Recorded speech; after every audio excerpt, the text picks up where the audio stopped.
भगवान बुद्ध के समय में जितने भी आदर्श पात्र हुए हैं उनमें से बहुत से पात्र ऐसे हुए हैं जो जनता में खूब लोकप्रिय हुए हों।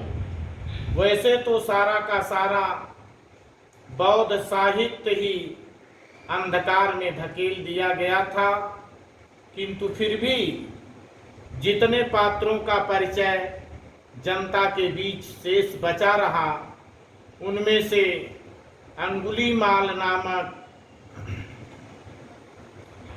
पात्र विशेष महत्व रखता है।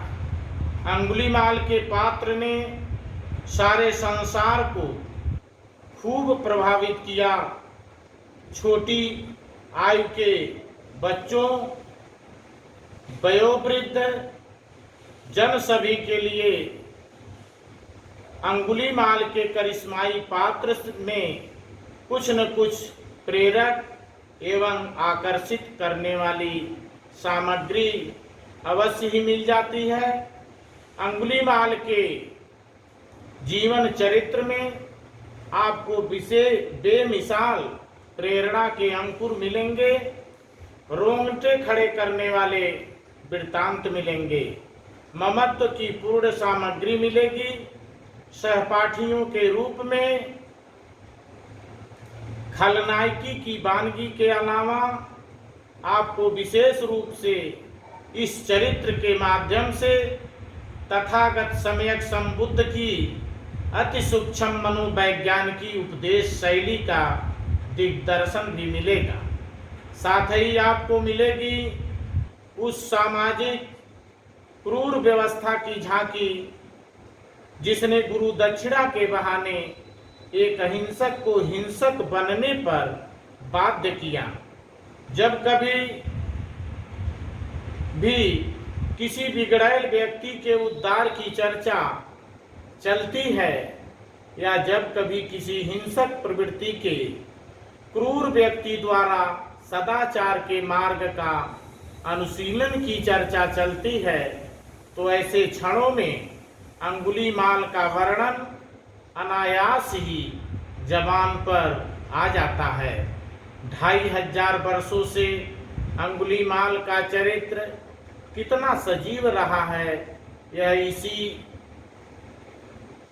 बात से सिद्ध हो जाता है। महाकारुणिक भगवान तथागत बुद्ध का व्यक्तित्व अनेक दृष्टि से बहुत महत्वपूर्ण था। उनकी इन महान विशेषताओं को शब्दों में बांधकर अभिव्यक्त करना इतना आसान नहीं। फिर भी उनके जीवन की बड़ी विशेषता जो उनकी पत्थर की मूर्तियों से आज तक भी बहुत मृदुल मुस्कान के साथ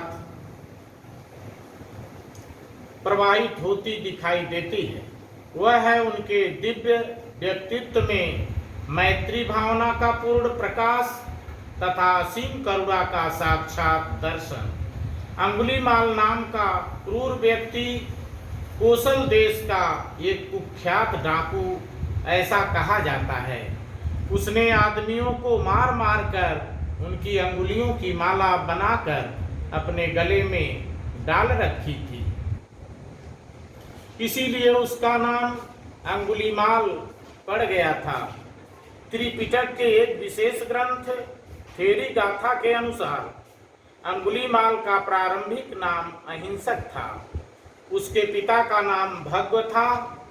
कौशल राज प्रसेनजीत के राज दरबार में राजपुरोहित के पद पर आसीन थे। उसकी माता का नाम मैत्रायणी था। उसके माता पिता ब्राह्मण कुल के थे।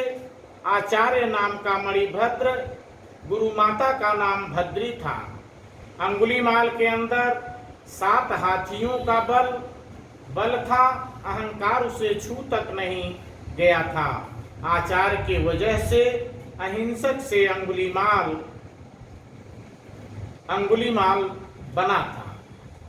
भिक्षु हर्ष रक्षित कपिलवस्तु। साधु साधु साधु।